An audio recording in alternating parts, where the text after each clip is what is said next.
What is up people, this is Vivek from GearsToday with another video. Today we have Mobiistar XQ Dual in our house to check out how actually the device is. So this is my first impression of the phone. I hope you like the video. Let's get started with stuff. So first thing first, we have a 13 megapixel rear camera. Below down there is a fingerprint sensor. Below down there is a mobile branding, that is Mobiistar. On the top of the phone we have 3.5mm jack with a secondary mic. At the bottom we have microphone, micro USB port for charging and speakers.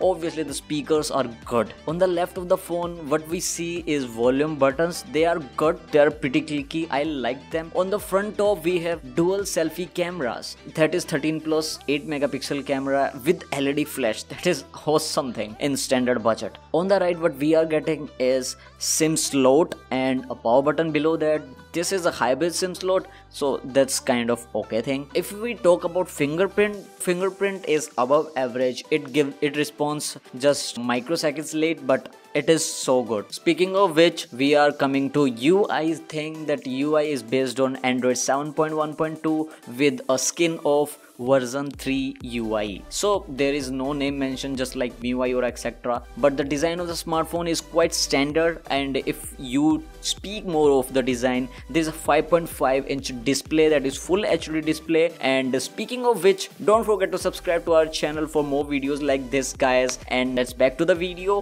What we see is the sound quality is nice, the display is nice, but the design is quite standard. There is no 18:9 thing, but front camera is totally amazing. Let's explore more things. You'll get Google Play applications pre-installed on this thing, and there is a cloud service that is quite okay. Like you are getting something just like Me account, and you can install or store your contacts or etc. thing there. If you want to, there is an intelligent assistant which will schedule your power on or off, SOS etc. and you can actually log the backup or blah blah blah things. So the UI is quite similar to Flame OS that we have seen on Meizu devices. Speaking of which, the battery is okay. I haven't tested the battery for long, but the battery is okay for hands-on impressions. Now coming back to camera department, for the phone is quite specific for 13 plus 8 megapixel front cameras. 13 megapixel is primary camera and 8 megapixel is a wide lens camera. Talking of wide lens, that is so good for vlogging. If you are vlogging, then this phone with budget will give you so support in that thing. And it too has a LED flash, that is quite nice thing.